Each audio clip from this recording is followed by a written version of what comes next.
Assalamualaikum warahmatullahi wabarakatuh. Bismillahirrahmanirrahim. Alhamdulillah wassalatu wassalamu ala Rasulillah wa ala alihi wa sahbihi wa man walah. Wala haula wala quwwata illa billah. Amma ba'd. Ikhwani fid din, jamaah salat maghrib Masjid Al-Barakah rahimani wa rahimakumullah, melanjutkan kajian kita masih dalam proses turunnya wahyu dari Allah Subhanahu wa taala kepada nabi kita Muhammad sallallahu alaihi wasallam. Pada pertemuan yang lalu Allah Subhanahu wa taala memberitakan tentang beberapa teori atau beberapa metode Allah Subhanahu wa taala menurunkan wahyunya kepada para nabi dan para rasul. Dalam surat Asy-Syura Allah Subhanahu wa taala berfirman, wa ma kana li basharin ay yukallimahullah illa wahyan aw min wara'i hijabin aw yursila rasula fayuhiya bi idnihi ma yasha. Seorang manusia tidak mungkin bisa langsung berbicara dengan Allah secara live, secara tatap muka, illa kecuali manusia mendapatkan wahyu atau bisa berbicara dengan Allah di balik hijab. Dan yang ketiga, Allah Subhanahu wa taala mengutus seorang rasul yang kemudian wahyu dari Allah dibawa oleh rasul itu dari kalangan malaikat disampaikan kepada para nabi dan rasulnya. Ada tiga. Dengan wahyu, berbicara dengan tabir, kemudian dengan perantara malaikat. Ikhwani fiddin rahimani wa rahimakumullah. Yang pertama adalah dengan wahyu. Maksudnya di sini Allah langsung memberikan ilham kepada hati beliau, baik ketika saat dalam mimpi maupun saat beliau sadar. Kemarin sudah kita sampaikan Nabi Ibrahim alaihissalam pernah mendapatkan wahyu dari Allah melalui mimpi ketika beliau diperintahkan oleh Allah untuk menyembelih anaknya. Kemudian Rasul sallallahu alaihi wasallam, ini yang terakhir kita kaji pada pertemuan yang lalu, yaitu Nabi Muhammad sallallahu alaihi wasallam mendapatkan wahyu setelah dalam waktu yang lama beliau bertempur dengan orang-orang musyrikin di Mekah. Beliau tinggal di Madinah saat itu, tidak bisa masuk ke dalam kota Mekah untuk menunaikan umrah. Lalu beliau mendapatkan mimpi beliau dan para sahabatnya melakukan umrah. Ya. Kemudian dilaksanakan oleh beliau dan para sahabat, namun dengan hikmah Allah pada saat itu para sahabat dan Rasul SAW tidak bisa masuk Masjidil Haram. Sampai di daerah Hudaybiyah beliau ditahan oleh kaum musyrikin. Kemudian terjadilah perjanjian Hudaybiyah yang di situ poin-poinnya merugikan kaum muslimin. Dan saat itu mereka tidak umrah, kembali ke Madinah, tidak umrah pada tahun tersebut. Lalu Allah SWT menurunkan ayat, laqad sadaqallahu rasulahur ru'ya bil haqq. Allah Subhanahu wa taala pasti akan membuktikan, akan menunjukkan mimpinya Rasul sallallahu alaihi wasallam itu adalah hak, suatu yang benar, suatu yang pasti terjadi. Mimpinya tadi apa? Masuk Masjidil Haram, melakukan umrah, kemudian tahallul, ada yang bercukur bersih, ada yang dipotong pendek. La tadkhulunnal masjidal harama insyaallah aminin muhalliqin ru'usakum wa muqassirina la takhafun. Kalian akan masuk Masjidil Haram insyaallah dengan kehendak Allah dalam keadaan kalian aman, dalam keadaan kalian kepala-kepala kalian digundul, sebagiannya ada yang dipotong pendek. La takhafun, dan kalian tidak merasa takut. Ini adalah janji Allah, dan janjinya pasti akan diwujudkan oleh Allah Subhanahu wa taala. Maka ikhwani fillah rahimani wa rahimakumullah, sebagaimana yang saya sampaikan pada pertemuan yang lalu, dalam ayat ini mengandung hikmah yang besar, yaitu impian, cita-cita, keinginan kita manusia. Kita hidup di dunia pasti punya keinginan, cita-cita. Ada yang bujangan, kepingin nikah. Ada yang sudah lulus sekolah, pingin kerja, pingin kuliah. Ada yang pingin rumah. Ada yang ingin sehat dari penyakit. Pasti semua manusia itu memiliki keinginan, memiliki hajat-hajat. Tapi di sini bisa kita ambil ibrah. Rasul sallallahu alaihi wasallam, kemudian para sahabatnya juga sangat berharap ingin bisa masuk ke Masjidil Haram beribadah di sana. Tapi tidak Allah izinkan. Tidak Allah wujudkan keinginan itu pada saat mereka ingin, pada saat mereka dambakan di tahun itu. Ya, berarti di sini apa hikmahnya? Itu Rasul, para sahabat.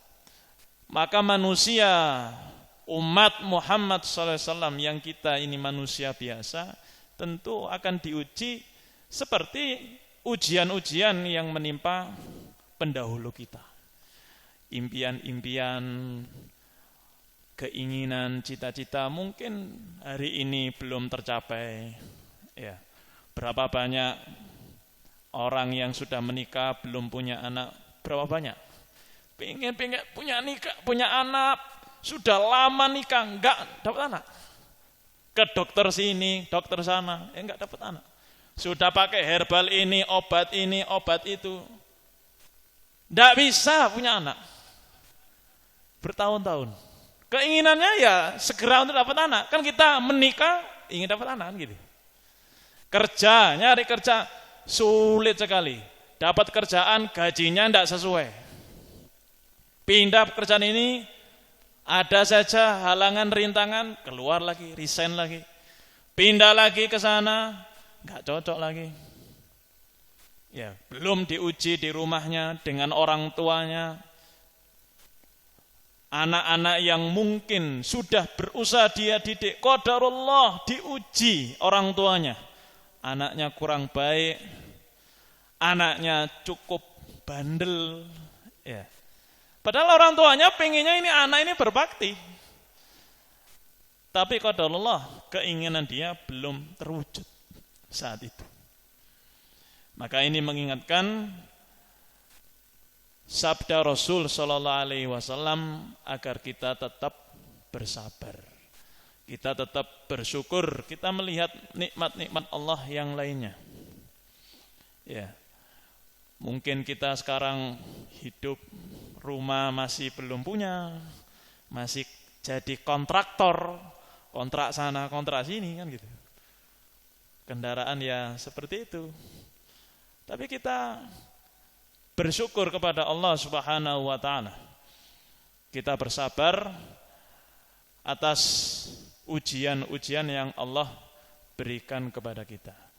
Makanya dalam sebuah hadis kemarin sudah kita singgung, Rasul SAW menyampaikan ajaban li amril mu'min. Urusan seorang mukmin itu ajaib, menakjubkan. Seluruh urusannya kullahu khair, baik semuanya. Walaisa dzalika li ahadin illa lil mu'min. Dan ini tidak akan ada kecuali pada seorang mukmin. Orang yang bukan mukmin sejati tidak akan merasakan ini. Apa itu? In asabathu sarraun syakar. Jika dia mendapatkan nikmat, dapat rezeki, dapat kesehatan, ya dapat apa yang dia rasakan, maka dia bersyukur. Fakana khairan lahu, dan itu bagus, baik bagi dia. Wa in asabathu darra sabara. Tapi kalau sudah diuji, dikasih kesulitan-kesulitan, keinginan-keinginan itu belum terwujud, dia sabar, bersabar. Fakana khairan lahu, dan itu juga kebaikan bagi dia. Ya.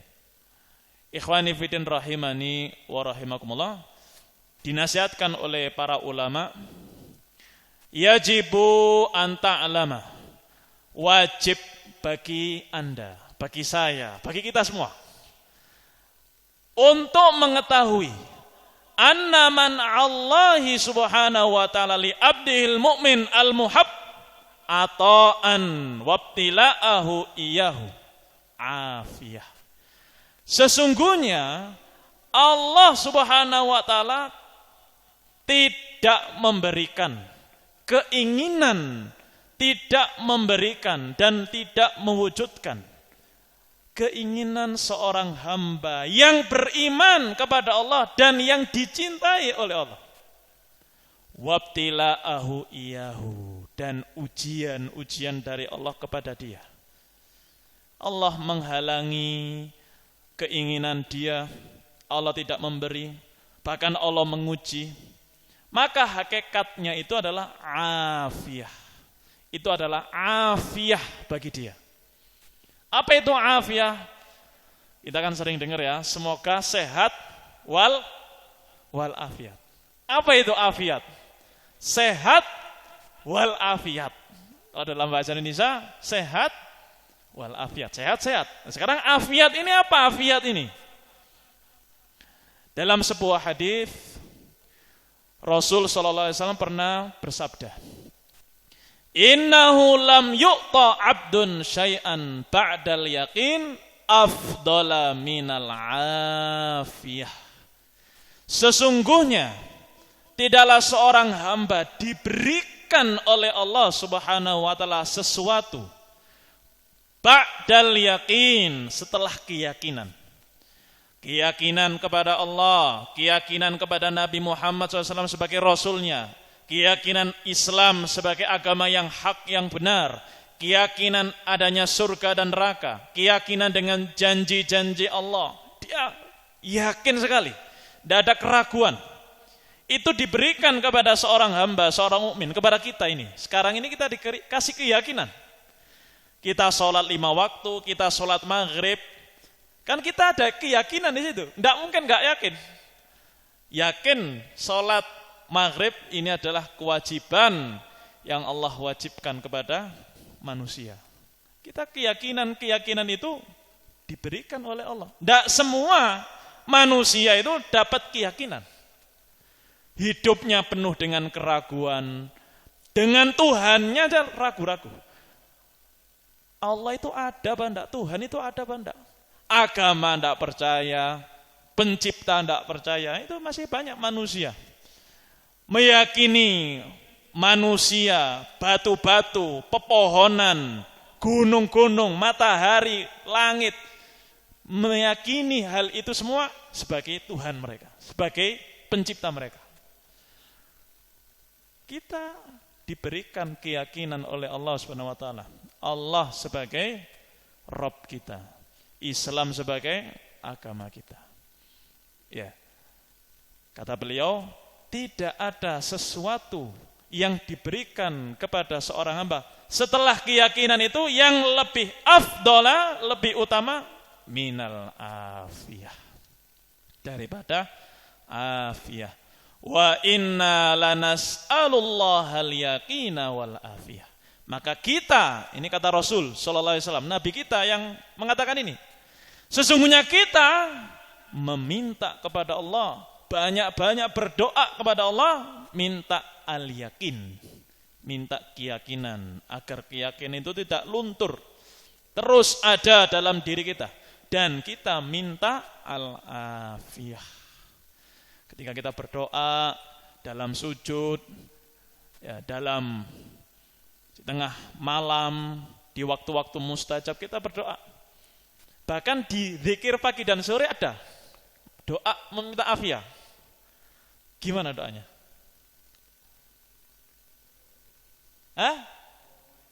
Allahumma ini as'alukal afwa wal afiyah. Fi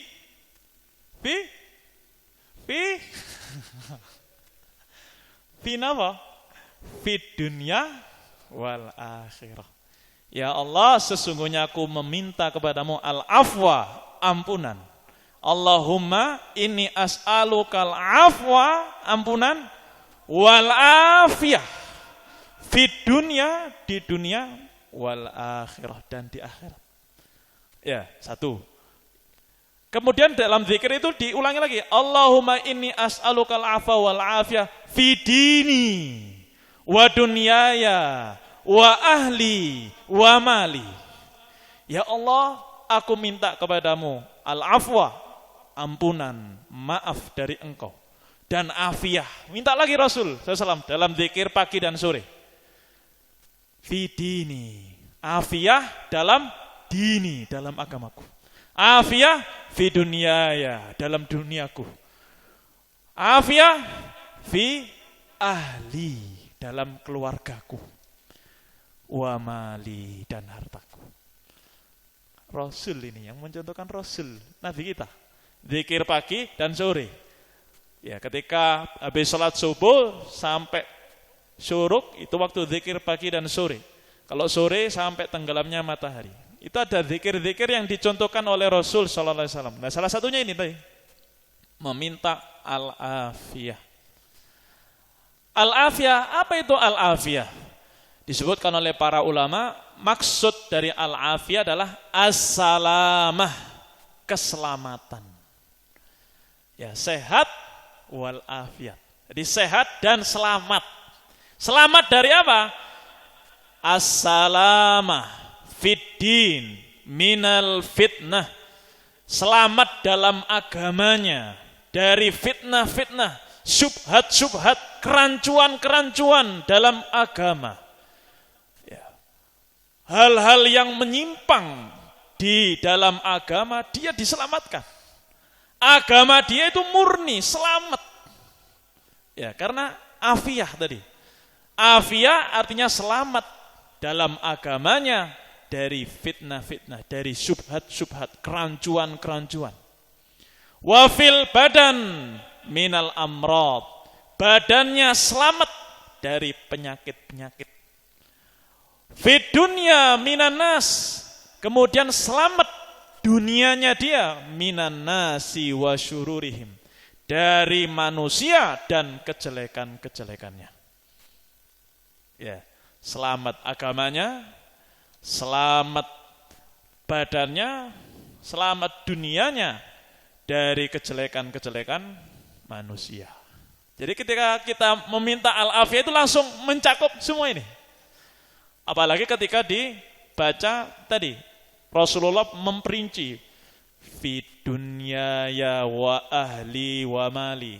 Ya Allah, aku minta keselamatan dalam agamaku, dalam duniaku, dalam keluargaku, dalam hartaku.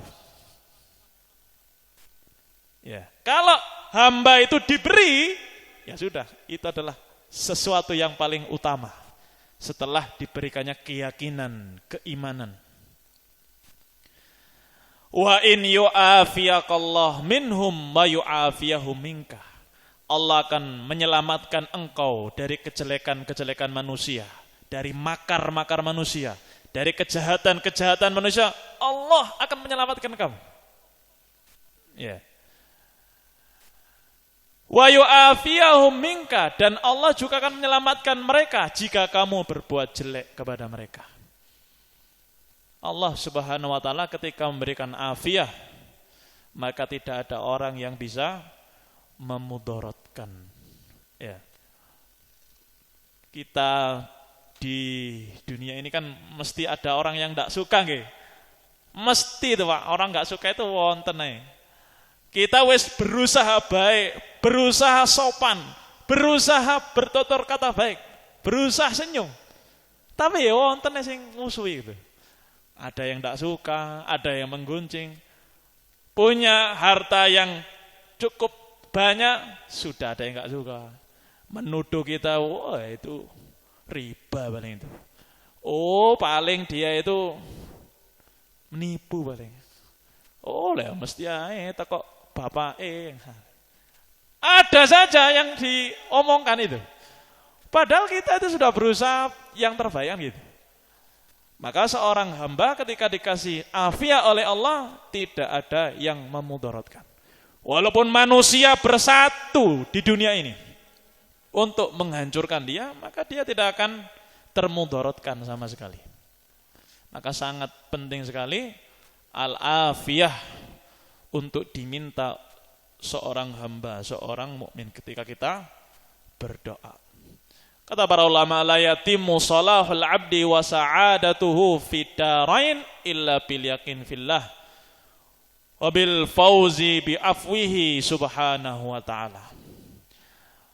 Keselamatan, kesolehan seorang hamba dan bahagianya seorang hamba di dunia dan di akhirat tidak mungkin tercapai kecuali dengan al-yakin fillah, dengan iman kepada Allah dan mendapatkan ampunan dari Allah Subhanahu wa ta'ala.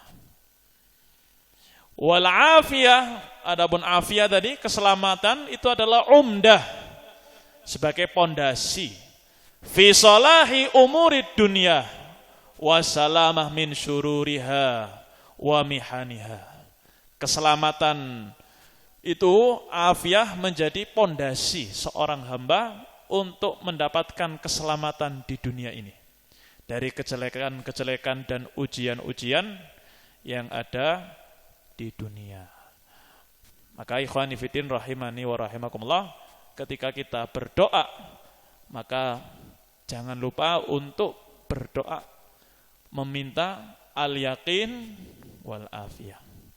Dan Allah atau Rasulullah SAW sudah mengajarkan pada zikir pagi dan sore, ketika kita baca pagi dan sore, itu termasuk doa kepada Allah Subhanahu wa ta'ala.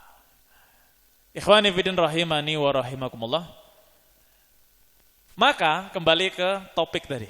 Ketika Allah tidak memberikan keinginan kita pada saat yang kita inginkan. Kita ini sekarang ini punya keinginan, tapi Allah enggak memberikan. Berdoa, kita sudah berdoa, sudah melakukan sebab-sebab, tapi belum dikabulkan. Ya. Bahkan kita diuji dengan sesuatu yang kita enggak suka. Maka itu adalah afiyah. Qala Sufyan Ats-Tsauri, salah satu ulama besar zaman dulu, namanya Imam Sufyan Ats-Tsauri. Man'uhu ata'an wa dzalika annahu lam yamna' an bukhlin wala adamin. Allah tidak memberi, Allah tidak mengasih keinginan kita, itu bukan berarti Allah itu pelit. Bukan berarti Allah itu tidak punya, tidak bisa. Bukan. Ketika kita ingin sesuatu, kemudian tidak tercapai saat itu, bukan berarti Allah pelit, bukan berarti Allah enggak punya dan enggak bisa ngasih. Wa innama nadhara fi khairi abdihil mu'min. Tapi ketika itu seorang mukmin, Allah memperhatikan betul kebaikan yang harus diperoleh oleh hamba ini. Yang Allah lihat itu kebaikan. kebaikan untuk si hamba mukmin ini. Faman'uhu ikhtiyaran wa husna nadharin. Maka ketika Allah tidak memberi, itu adalah pilihan terbaik. Adalah keinginan, kehendak Allah yang terbaik untuk kita semua. Dalilnya apa? Dalilnya dalam surat Al-Baqarah. Sering dibaca oleh imam-imam di masjid-masjid. Allah Subhanahu wa taala berfirman, "Asa an takrahu syai'an wa huwa khairun lakum. Wa asa an takrahu syai'an wa huwa khairun lakum." Ya, wa asa an tuhibbu syai'an wa huwa syarrul lakum. Wallahu ya'lamu wa antum la ta'lamun. Wa asa, bisa jadi apa yang kamu enggak suka, apa yang kamu benci, apa yang kamu enggak enak di situ, itu khairun lakum, itu baik bagi kalian. Wa asa an tuhibbu syai'an, bisa jadi yang kalian sukai, yang kalian inginkan, yang kalian dambakan, pengen sesuatu, diinginkan sekali, bisa jadi itu syarrun lakum, itu jelek bagi kalian. Wallahu ya'lamu wa antum la ta'lamun. Allah itu maha tahu dan kalian tidak tahu. Ya, makanya ketika kita menginginkan sesuatu kemudian Allah tidak memberi, itu bukan berarti Allah pelit. Bukan berarti Allah lupa, bukan berarti Allah enggak punya dan enggak bisa. Tapi melihat ini baik apa enggak? Untuk kita sudah pas waktunya atau belum? Ikhwani fillah rahimani wa rahimakumullah. Dari tafsir ayat tadi, wa asa an takrahu syai'an. Bisa jadi apa yang kamu tidak suka itu baik bagi engkau. Bisa jadi apa yang kamu sukai itu jelek bagi engkau. Para ulama menyebutkan kandungan dari ayat ini. Walihadza min lutfillahi ta'ala bi'abdihil mu'min annahu rubbama tamahat nafsuhu ila sababin minal asbab ad-dunyawiyah allati yadhunnu anna biha idraka bughyatihi faya'lamullahu annaha tadurruhu wa tasudduhu amma yanfa'uh. Oleh sebab ini, dari kelembutan Allah, dari kasih sayangnya Allah kepada hamba ini, kepada kita semuanya, termasuk kasih sayang Allah kepada hambanya, rubbama, terkadang manusia itu menginginkan, berambisi kepada sesuatu dari urusan-urusan duniawi. Dan dia menyangka dengan melakukan sebab tertentu, metode tertentu, jalan tertentu, dia akan meraih keinginan itu. Faya'lamullah, tapi Allah tahu. Ketika itu, apa yang akan dia dapatkan itu akan memudaratkan dia. Akan menghalangi dia mendapatkan kemanfaatan yang lebih baik. Fayahulu bainahu wa bainaha, maka Allah stop. Allah halangi hamba itu dengan hasil yang dia inginkan. Fayadhillul abdu karihan, kemudian seorang hamba ketika itu jadi sedih, enggak suka. Sudah berupaya belajar bisnis, sekolah bisnis bertahun-tahun, bayar ya juga banyak, jutaan. Sudah bertahun-tahun. Sudah punya trik-trik, punya cara-cara jitu, kemudian tempat yang strategis. Wis kurang apa sudah? Kalau secara logika, orang ini kalau melakukan ini pasti sukses. Ternyata ketika dia sudah menjalankan sebab-sebab itu untuk mendapatkan apa yang dia inginkan, ternyata sebaliknya. Dia bahkan tidak mendapatkan keuntungan sama sekali. Padahal dia sudah pinter, sekolah bertahun-tahun. Ya. Fayadhillul abdu karihan, maka ketika itu ya namanya manusia, pasti ada rasa ya Allah sedih, karihan, rasa tidak suka itu pasti ada, tidak mungkin. Manusia ketika kita sudah menginginkan sesuatu, kemudian sudah berusaha, sudah totalitas, ya Allah, pertengahan jalan gak dapat apa-apa. Pingin sehat, sudah berobat ke sana ke sini, berupaya olahraga ini, olahraga itu, ya gak sembuh-sembuh. Karihan, sesuatu yang tidak disukai. Walam yadri anna rabbahu qad latafa bihi. Dia tidak tahu padahal Allah saat itu sedang merahmati dia. Allah sedang menyayangi dia. Haitsu abqalahul amrun nafi', di mana Allah Subhanahu wa taala akan memberikan kepada dia perkara yang sangat bermanfaat. Hal-hal yang terbaik untuk dia yang dia tidak tahu. Wa sarafa anhul amraddar, dan Allah palingkan dia dari perkara yang memudaratkan. Ya bisa jadi kita husnudzon aja. Mungkin saja ketika kita mendapatkan apa yang kita inginkan, kemudaratan terjadi.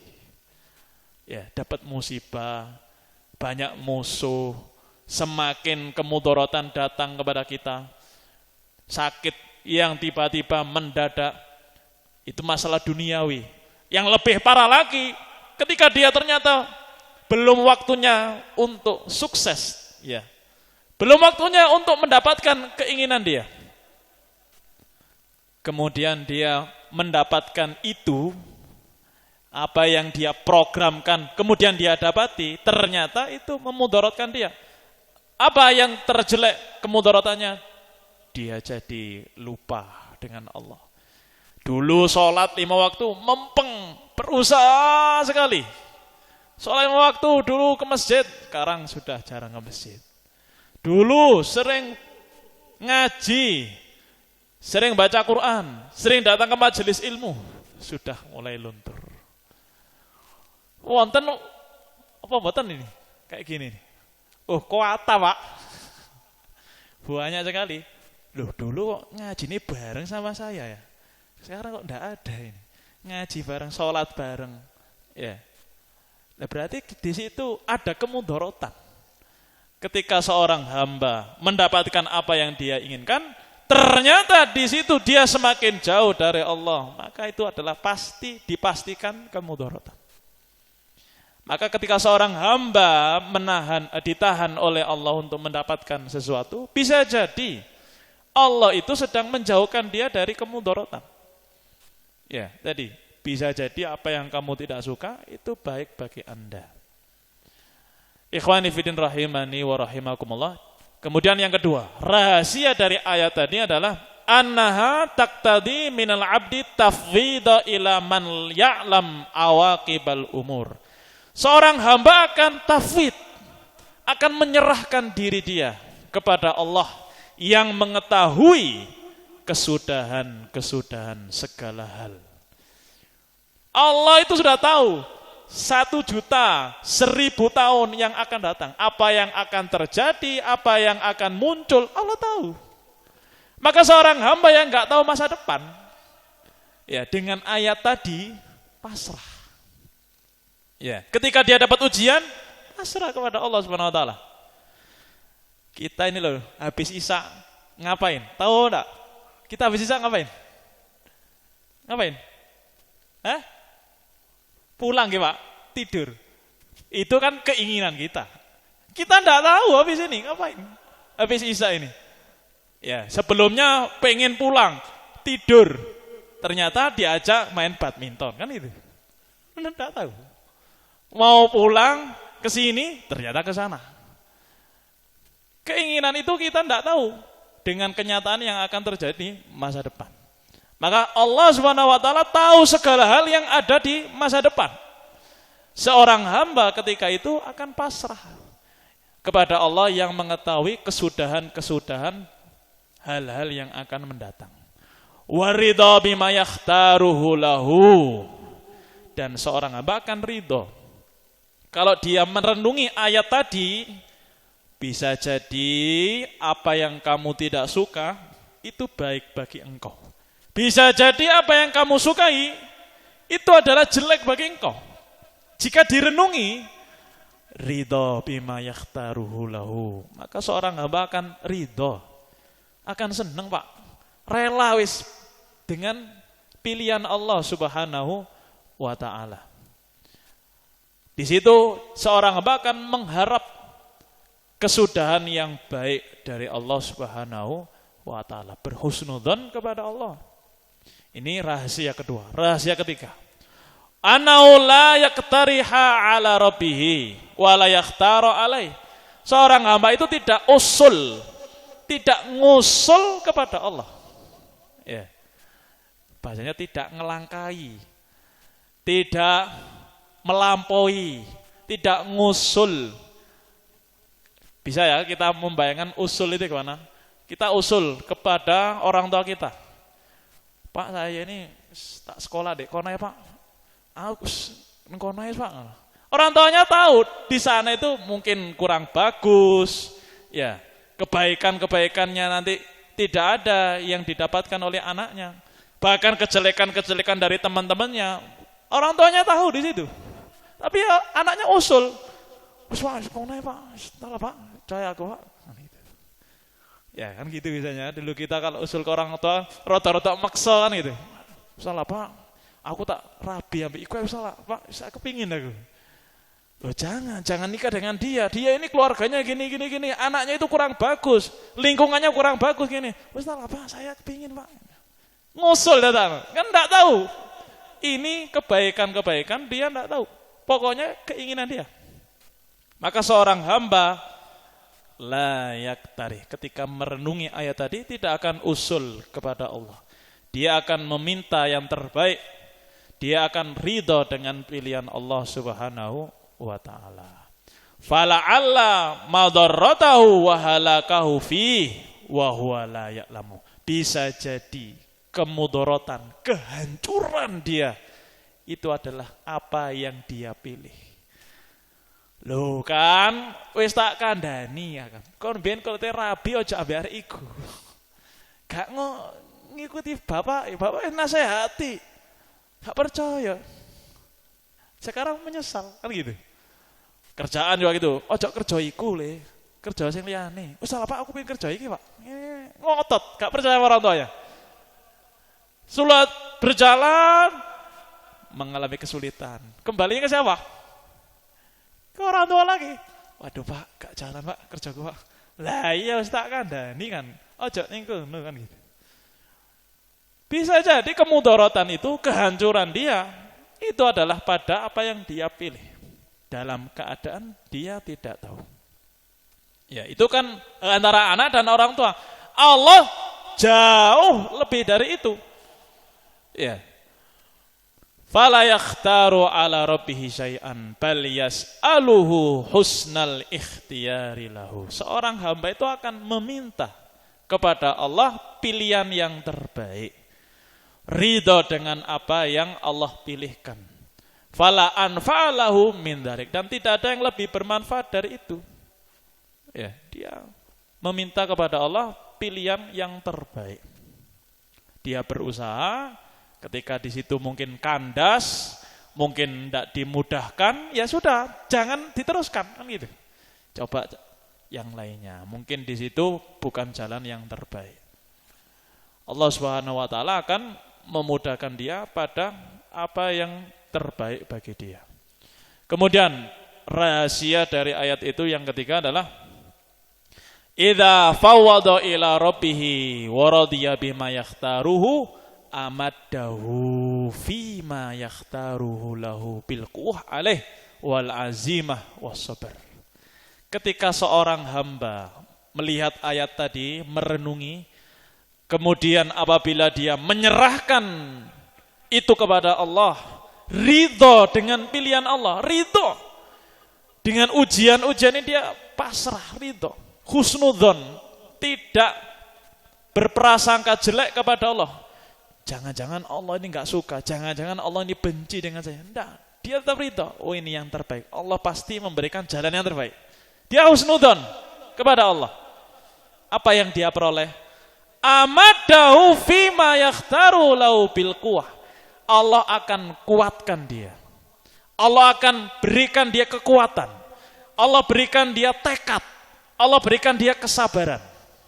Ketika dia sudah menyerahkan itu kepada Allah, ridha dengan pilihan Allah, Allah akan memberikan kekuatan untuk menjalani jalannya.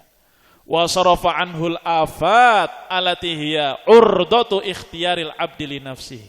Dan Allah palingkan dari hamba itu kehancuran-kehancuran yang itu menjadi potensi munculnya ketika itu pada pilihan hamba itu sendiri. Dijauhkan oleh Allah. Sudah dikasih kekuatan, kesabaran, kemudian Allah mudahkan urusan dia setelah itu. Kemudian dia dijauhkan dari kehancuran-kehancuran yang itu menjadi potensi munculnya saat menjadi pilihan dia sendiri. Wa arahu min husni awaqibi ikhtiyarihi lahu. Dan nanti pasti Allah akan tampakkan itu kesudahan-kesudahan yang terbaik dari pilihan Allah untuk dia. Nanti akan muncul itu. Sebagaimana Rasul dan para sahabatnya tadi, tahun itu belum umroh. Tapi di tahun berikutnya, kemudian mereka mendapatkan kemenangan-kemenangan dari Allah Subhanahu wa taala. Sampai Islam sampai sekarang ini tersebar di dunia ini. Ya, mungkin sekarang belum terwujud keinginan-keinginan yang kita inginkan. Bisa jadi Allah inginkan pilihan yang terbaik yang kita tidak tahu. Ketika Allah sudah memberikan kepada dia kebaikan-kebaikan dari hasil pilihan Allah, nanti Allah akan menampakkan itu. Jadi syaratnya ketika dia itu ridho, ketika dia pasrah kepada Allah dengan pilihannya Allah. Tidak ngusul, tidak bersuudzon, ya. Malam yakun liyasila ila ba'dihi bima yakhtaruhu wa wali nafsihi. Dan itu adalah sesuatu yang enggak mungkin tercapai kalau dia seorang hamba memilih dengan pilihannya sendiri. Ini ada hasil dari Allah. Tapi enggak sekarang ini. Ya. Ini pilihannya hamba dia dapatkan. Tapi hasil manfaat itu tidak bisa menyamai apa yang dihasilkan dari pilihan Allah Subhanahu wa taala. Ya. Banyak dari kita dari mungkin rezekinya sulit dulu, lancar, ada Covid, kemudian melemah. Ya husnudzon ini ujian. Nikah gak dapat anak. Ya. Bertahun-tahun gak dapat anak, ya terus berusaha husnudzon. Allah akan memberikan kebaikan itu yang dia tidak tahu. Nabi Ibrahim alaihissalam sudah bertahun-tahun tidak punya anak, ia punya anak. Ada saudara saya kemarin 20 tahun tidak punya anak. Ya hikmahnya Allah sudah 20 tahun nikah tidak punya anak. Baru sudah tua ini. Setelah 20 tahun nikah baru punya anak. 20 tahun itu ya, lama kan gitu. Habis nikah 20 tahun. Lama sekali gak punya anak. Baru 20 tahun sekarang dikasih anak. Jadi situ kan Allah Subhanahu wa taala memiliki rahasia-rahasia. Mungkin saja kalau dia langsung punya anak, anaknya sakit, anaknya cacat, ya, anaknya jadi anak yang nakal, anaknya kurang ajar, enggak tahu. Atau sudah punya anak banyak, meninggal semuanya. Dia belum mendapatkan kenikmatan dari anaknya, belum tahu. Maka semua itu tadi adalah pilihan yang terbaik, yaitu adalah pilihan dari Allah. Seorang hamba hendaklah pasrah dan meridhoi atas pilihan Allah Subhanahu wa taala kepada dirinya, walaupun mungkin itu dia tidak sukai. Ada satu rahasia dari ayat tadi, tapi sudah kita cukupkan dengan apa yang kita sebutkan. Kurang lebihnya saya mohon maaf. Naktafi, subhanakallahumma wa bihamdika, asyhadu an la ilaha illa anta, astaghfiruka wa atubu ilaik. Assalamualaikum warahmatullahi wabarakatuh.